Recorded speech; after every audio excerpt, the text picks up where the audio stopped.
पालमपुर नाम के गांव में हरिराम अपनी पत्नी और बेटे के साथ रहता था। हरिराम की पत्नी सुमित्रा अपने पति हरिराम और बेटे किशन दोनों से बहुत परेशान रहती थी, क्योंकि जैसा बाप वैसा ही बेटा। दोनों बाप बेटे बहुत आलसी थे। बस थोड़ा बहुत कहीं काम मिल गया तो वो कर लिया, नहीं तो दिन भर खटिया पर खर्राटे मारते रहते थे। अजी सुनते हो, उठ जाओ, मुर्गा अपनी बांग से पूरे गांव को जगा चुका है। सूरज उगकर सिर तक आ गया, पर मजाल है कि जो तुम दोनों बाप बेटे बिस्तर छोड़ दो। जाओ बनवारी से दूध ले आओ, नहीं तो बिना दूध चाय के रहना पड़ेगा आज। अरे सुमित्रा, क्यों सुबह सुबह मेरा दिमाग खराब कर रही हो? हैं? अपने 25 बरस के लाडले को उठाओ, अब मेरी उम्र नहीं काम करने की। पर मैं भी अभी कितने काम कर लेती हूँ। तुम शुरू से ही आलसी हो और उम्र बढ़ने के साथ साथ और भी आलसी होते जा रहे हो। तुम्हारी देखा देखी किशन भी आलसी बन गया है। ओ किशन, उठ, जा जाकर दूध लेकर आ। अरे उठ रहा हूँ माँ, बस थोड़ी देर और सोने दो ना। चुपचाप उठकर दूध ले आ, वरना मुझसे बुरा कोई नहीं होगा। लाओ 2 डब्बा लाता हूँ। राम राम सुमित्रा बहन, एक बात बोलूं, अब तुम अपने किशन का ब्याह कर दो। ब्याह के बाद अपने आप सीधे रास्ते पर आ जाएगा। राम राम वीना बहन, ब्याह तो तब करूंगी ना जब कोई अपनी बेटी की शादी इस निठल्ले के साथ करने को तैयार होगा। तुम्हें लगता है इसके लिए कोई लड़की मिलेगी? कितने लोगों से तो कह चुकी हूँ। एक लड़की है मेरी नजर में, कहो तो बात करूं। अच्छा, हाँ हाँ, फिर तो जरूर बात करो। मेरे तो इस किशन के भाग्य खुल जाएंगे अगर कोई इसे अच्छी भरी लड़की मिल जाए। बहुत भरी लड़की है, पर एक दिक्कत है सुमित्रा बहन, लड़की बेचारी बहुत गरीब है। उनके पास दहेज में देने के लिए कुछ भी नहीं है। माँ बाप बहुत गरीब हैं। कोई बात नहीं वीना बहन, हम लोग भी तो कौन सा पैसे वाले हैं। तुम तो हमारे घर की सारी कहानी जानती हो, और क्या पता उस लड़की के आते ही हमारे घर में लक्ष्मी माता का वास हो जाए। समय का क्या पता उसके सौभाग्यशाली कदम हमारे घर में पड़े तो हमारे घर के वारे न्यारे हो जाए। मैं इस रिश्ते के लिए तैयार हूँ। अब शादी होकर शोभा घर आ गई। सुमित्रा ने अपने पति हरिराम को समझाया, सुनो जी, अब तो बहू भी घर में आ गई। इस तरह से देर तक सोना, काम पर ना जाना, ये बात अगर बहू को पता चली तो उसको कितना बुरा लगेगा। एक काम करो, तुम और किशन कल ही ठाकुर साहब के पास चले जाओ। वो कोई ना कोई काम तुम दोनों को जरूर दे देंगे। अरे कुछ तो पैसा आएगा। घर में पैसों की जरूरत अब ज्यादा है। आगे बहू बेटे के बाल बच्चे होंगे तो घर में जरूरत तो है ना। इसलिए समझा रही हूँ, ये आलस छोड़ो और काम पर चले जाओ।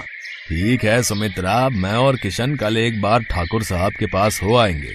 तुम किशन को जल्दी उठा देना। हरिराम और किशन को काम किए हुए काफी अरसा बीत गया था, पर सुमित्रा के समझाने पर हरिराम और किशन बर ठाकुर साहब के पास काम मांगने गए। पर जब वो वापस लौटे तो उनका मुंह लटका हुआ था। क्या हुआ जी, तुम तो काम के लिए गए थे, फिर तुम्हारा मुंह क्यों लटका हुआ है? और तुम बहुत जल्दी भी आ गए। माँ, ठाकुर साहब ने हमें काम देने से मना कर दिया। वो कह रहे हैं कि हमने काफी समय से कोई काम नहीं किया ना, तो हमसे कोई काम नहीं होगा। अब तो एक ही रास्ता बचा है, अपना वो बंजर जमीन का टुकड़ा बेच देता हूँ। मेरी 1-2 से बात हुई है, कुछ पैसे तो आ ही जाएंगे घर खर्च के लिए। कैसी बातें कर रहे हो जी, वो एक छोटा सा टुकड़ा जमीन का हमारे पास बचा हुआ है, तुम उसे भी बेच देना चाहते हो? फिर हमारे पास क्या रह जाएगा? सुमित्रा, वो जमीन बंजर है, उस पर कोई खेती नहीं हो सकती, और मेरे हाथों में इतनी ताकत नहीं कि मैं उस बंजर जमीन को खोदकर उसमें फसल उगा सकूं। मैं तो ये जमीन बेच दूंगा। माँ बापू सही कह रहे हैं, उस जमीन को बेचकर हमें अच्छे पैसे मिल जाएंगे। अच्छा, मुझे बहुत जोरों की भूख लगी है। शोभा, मेरे लिए खाना लगा दो। शोभा किशन और हरिराम की बातें बहुत ध्यान से सुन रही थी। शोभा रसोई में जाती है और बर्तनों में पानी भरकर अपने पति और ससुर के आगे परोस देती है। ये क्या बहू, बर्तन में खाली पानी भरकर क्यों लेकर आई हो? क्या आज खाना नहीं बना क्या? हाँ, मैंने तो तुमसे खाना मांगा था ना। आज क्या बना है खाने में? खाने में तो दाल चावल बने हैं, पर मैं आप दोनों को ये खाली बर्तन पानी से भरे हुए इसलिए परोस रही हूँ कि आने वाले कुछ दिनों में आपको यही पानी पीकर गुजारा करना पड़ेगा। सुमित्रा अपनी बहू के साहस को देखकर हैरान रह गई। सुमित्रा उस समय चुप रही। उसकी बहू जो भी कर रही थी बिल्कुल ठीक कर रही थी। माफ कीजिएगा पिताजी, वैसे मैं ठीक कह रही हूँ ना? उस जमीन के टुकड़े को बेचकर हम कितने दिन खा लेंगे? फिर तो हमारे पास कोई जरिया भी नहीं रह जाएगा कमाई करने का। अब जब कोई काम ही नहीं करेगा तो पानी पीकर ही गुजारा करना पड़ेगा ना। एक काम करते हैं माँ जी, वो भोजन हम कल खा लेंगे, आज पानी पीकर गुजारा कर लेते हैं। हाँ बहू, तुम ठीक कह रही हो। लाओ, मुझे भी पानी ही दे दो, मैं भी पानी पीकर गुजारा कर लेती हूँ, वैसे भी मुझे इतनी भूख नहीं है। शोभा की बातें सुनकर हरिया और उसका बेटा बहुत शर्मिंदा हुए और काम करने के बारे में सोचने लगे। सुमित्रा, सचमुच बहू की बातें सुनकर आज मेरी आंखें खुल गईं, पर अब तो लगता है बहुत देर हो चुकी है। अब कोई काम ही नहीं देगा तो हम काम करेंगे कैसे, ये समझ नहीं आ रहा। हाँ शोभा, तुम्हारी बातें सुनकर मैं भी बहुत शर्मिंदा हूँ कि मैंने हमेशा आलस किया, पर अब इस आलस का त्याग कैसे करूं, क्या काम करूं? काम है ना, बहुत काम है। अगर आप अपनी नजर उठाओ तो हमारे आसपास ही हमें काम मिल जाएगा। बहू, मैं भी इस बारे में कुछ नहीं समझ पा रही, आखिर तुम कहना क्या चाहती हो? माँ जी, हमारी बंजर जमीन जिसे हम उपजाऊ जमीन बना सकते हैं, उस पर मेहनत से खेती उगाकर हम सब मिलकर अपनी जमीन पर खूब मेहनत से खेती करेंगे। वो जमीन आलस के कारण बंजर बनी है, हम उसे अपनी मेहनत से फिर से उपजाऊ बनाएंगे। हम चारों मिलकर अपनी बंजर जमीन को हरा भरा कर देंगे। बस हमें मिलजुल कर एकजुट होकर मेहनत और लगन से काम करना होगा। सुमित्रा, हमारी बहू सचमुच कितनी मेहनती है, ये आज मुझे पता चल रहा है। बहू, हम सब तुम्हारे साथ हैं। बस फिर क्या था। हरिराम की मेहनती बहू के कहने पर सब लोग मेहनत से एक साथ काम में जुट गए और कुछ ही समय में सबने मिलकर उस बंजर जमीन के टुकड़े को हरा भरा खेत बना दिया। माँ शोभा, तुम्हें पता है हमारा अनाज कितने महंगे दामों में बिका है? बहुत बढ़िया अनाज उगा था, बाजार में सब बहुत तारीफ कर रहे थे। पूछो बापू से। हाँ सुमित्रा, शोभा बहू के आ जाने से सचमुच हमारे घर में लक्ष्मी आ गई। मेहनत का फल कितना मीठा होता है, आज मुझे पता चल रहा है। जीती रहो बहू, हमेशा खुश रहो। और शोभा के एक छोटे से प्रयास से उसके ससुर और पति में बदलाव आ गया और उन्होंने आलस्य का त्याग कर दिया। मेहनती व्यक्ति जीवन में कभी भी असफल नहीं होते, इसलिए सदैव आलस्य का त्याग करो और मेहनती बनो।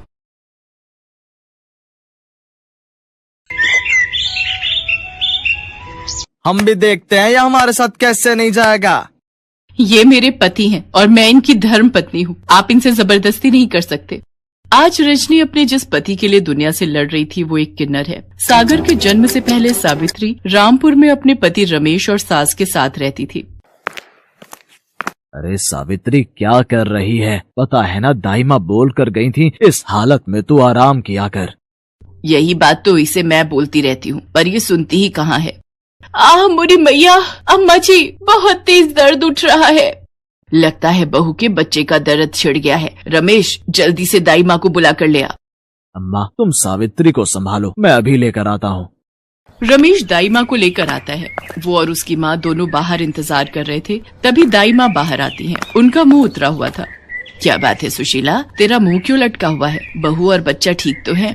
अब मैं क्या ही बोलूं अम्मा जी, तुम्हारे पिछले जन्मों का कर्म कह लो या इस जन्म की कोई भूल कह लो, तुम्हारी बहू ने एक किन्नर को जन्म दिया है।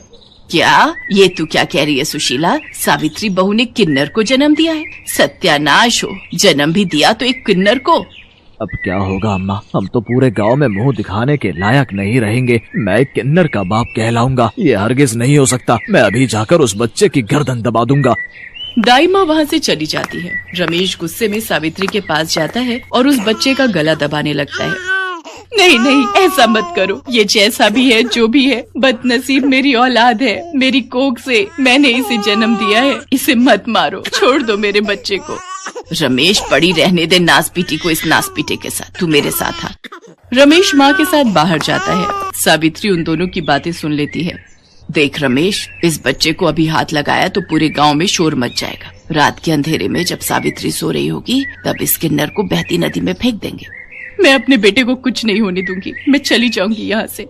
सावित्री अपने बेटे को लेकर वहाँ से भाग निकली और मंगलपुर गांव में आकर रहने लगी। सावित्री ने मजदूरी करके अपने बेटे सागर को पाल पोस कर बड़ा किया और उसकी कमजोरी दुनिया से छुपा कर रखी। सागर पढ़ लिख कर उसी गांव के एक स्कूल में पढ़ाने लगा। सागर गरीब बच्चों को मुफ्त में शिक्षा देता था। उन्हीं बच्चों में से एक बच्चा रजत भी था, जिसकी बड़ी बहन रजनी सागर को पसंद करती थी, पर सागर नहीं चाहता था कि रजनी उसके करीब आए। सागर, तुम मुझसे दूर क्यों रहते हो? यही कारण है ना कि मैं पढ़ी लिखी शहरी लड़कियों की तरह सुंदर नहीं दिखती। पर तुमने कभी मेरा दिल निकाल कर देखा होता तो इस पर तुम्हारा ही नाम लिखा है। रजनी, बस है कोई वजह जो मैं तुम्हें नहीं बता सकता। इस कारण तुम मुझसे कोई उम्मीद मत रखो। रजनी को बहुत दुख पहुंचता है। कुछ समय बाद रजनी की शादी विनोद नाम के लड़के से तय हो जाती, पर शादी के दिन विनोद का पिता दहेज की मांग लेकर अड़ जाता है। सेठ जी, मुझे कुछ दिन की मोहलत तो दो। जैसे ही फसल बिकेगी मैं बाकी के रुपए भी आपको दे जाऊंगा। तो ठीक है, हम बारात वापस ले जाते हैं। ऐसा ना कहो जैकिसन बाबू, बिन माँ के मेरे बच्चों ने पहले ही बहुत दुख झेले हैं। मेरी बच्ची से कोई शादी नहीं करेगा। भगवान के लिए ये शादी होने दो मालिक, मैं आपके पैर पड़ता हूँ। बापू, मेरे कारण तुम ऐसे लालची लोगों के पैरों में मत गिरो। जाते हैं तो जाने दो ऐसे लोगों को। मुझे भी ऐसे लालची लोगों के घर बहू बनकर नहीं जाना। इससे तो मैं कुंवारी ही अच्छी हूँ। चल बेटा विनोद, बारात वापस जाएगी। रुक जाओ किशन बाबू, ऐसा मत करो, रुक जाओ। रजनी की बारात वापस लौट जाती है। ये सदमा रजनी बर्दाश्त नहीं कर पाती और वो आत्महत्या करने के लिए कुएं में कूद जाती है। अचानक सागर उसे देख लेता है और वो भी उसके पीछे कुएं में कूद जाता है और किसी तरह रजनी को कुएं से बाहर लाता है। मेरी बच्ची, हे भगवान, क्या करने जा रही थी? अगर तुझे कुछ हो जाता, सागर बेटा, तुम नहीं होते तो आज मेरी बच्ची। दीदी आंखें खोलो ना, क्या हुआ दीदी? रजनी की जान बच जाती है। उसके मन में सागर के लिए और प्यार बढ़ जाता है। अब वो किसी न किसी बहाने सागर के घर जाने लगी थी। रजनी बिटिया, कैसी हो? मैं ठीक हूँ माँ जी। सागर कहीं दिखाई नहीं दे रहे। वो मैंने सूजी का हलवा बनाया था, सागर को बहुत पसंद है। मुझे पता था इसलिए ले आई। अच्छा, सिर्फ सागर के लिए ही लाई हो, मेरे लिए नहीं? नहीं नहीं माँ जी, आप भी खाओ ना। वो तो मैं बस। रजनी, तुम यहाँ? सागर, रजनी ने सूजी का हलवा बनाया था, वो तुम्हारे लिए लेकर आई है। अच्छा माँ जी, मैं चलती हूँ। मुझे बताना हलवा कैसा था। रजनी शर्माते हुए वहाँ से चली जाती है, पर सागर सावित्री से कहता है, माँ, रजनी मेरी सच्चाई नहीं जानती। मैं नहीं चाहता मेरे कारण उसकी जिंदगी खराब हो। मैं जहाँ तक समझ पा रहा हूँ, वो मेरे लिए अपने मन में कुछ अलग ही सोच रही है। मैं चाहता हूँ वो मुझसे दूर रहे। ये बात वो नहीं जानती कि मैं एक किन्नर हूँ। मैं एक साधारण इंसान की तरह उसके काबिल नहीं हूँ। सागर को लगा था कि रजनी वहाँ से जा चुकी है, पर रजनी तो दरवाजे की ओट में खड़ी सारी बातें सुन लेती है। उसके पैरों से जमीन खिसक जाती है और उसकी आंखें आंसुओं से भर जाती हैं। वो सारी रात सागर के बारे में ही सोचती रही। अगले दिन रजनी उठी और वो सागर के घर पहुंची और सावित्री के पैर छूकर बोली, माँ जी, क्या आप मुझे बहू के रूप में स्वीकार करेंगी? रजनी, तुम सागर के बारे में कुछ नहीं जानती। सागर। माँ जी, मैंने कल आपकी और सागर की सारी बातें सुन ली थी। सागर की सच्चाई जानने के बाद मेरे दिल में सागर के लिए और प्रेम बढ़ गया है। सागर मेरे लिए पूरी तरह से मेरे पति बनने लायक हैं। सागर का दिल बहुत साफ है। जो लड़का पिताजी ने मेरे लिए देखा था, वो लोग तो लालची निकले। घटिया लड़के से शादी करने से अच्छा है सागर जैसे नेक दिल इंसान से शादी करूं। मैं सागर को पसंद करती हूँ और मैं उन्हीं से शादी करूंगी। जुग जुग जियो मेरी बच्ची, तुमने मेरे बच्चे की जिंदगी में खुशियों के रंग भर दिए। सागर को भी सारी सच्चाई पता चलती है। रजनी के अटूट प्रेम को देखकर सागर उससे शादी के लिए हाँ कह देता है और रजनी की शादी सागर के साथ हो जाती है। एक दिन सावित्री का पति रमेश उस गांव में आता है और वो सावित्री और सागर को एक दुकान पर खड़ा देख लेता है। सावित्री सागर के साथ घर की तरफ निकलती है तो रमेश उस दुकानदार के पास जाता है। भैया, ये जो अभी एक औरत तुम्हारे से सामान लेने आई थी, ये कौन है? ये तो सावित्री बहन है और साथ में उनका बेटा सागर है, स्कूल में मास्टर है। अभी अभी शादी हुई है इसकी। ये कैसे हो सकता है? मेरा बेटा तो किन्नर था। एक किन्नर पति कैसे बन सकता है? जरूर सावित्री ने इसके किन्नर होने की बात सबसे छुपा कर रखी है। अगर मैं शहर में किन्नर को जाकर ये सच्चाई बता दूं, तो वो इसे उठा कर ले जाएंगे और बदले में मुझे अच्छे खासे पैसे दे देंगे। मेरे तो मजे ही आ जाएंगे। रमेश सागर का सगा बाप होने के बावजूद भी इतनी घटिया हरकत करता है कि वो शहर जाकर किन्नरों को सागर की सच्चाई बता देता है और उनसे बदले में 50,000 रुपए ले लेता है। सभी किन्नर सागर को लेने गांव पहुंच जाते हैं। रजनी उस समय अपने पिता के घर गई हुई थी। सब गांव वाले भी सच्चाई को जान जाते हैं। हाय हाय, मैं भी देखती हूँ तू कैसे हमारे साथ नहीं जाएगा। तू किन्नर है और हम तुझे अपने साथ लेकर जाएंगे। तेरे बाप को 50,000 रुपए दिए हैं, उसी ने हमें तेरी सच्चाई बताई है।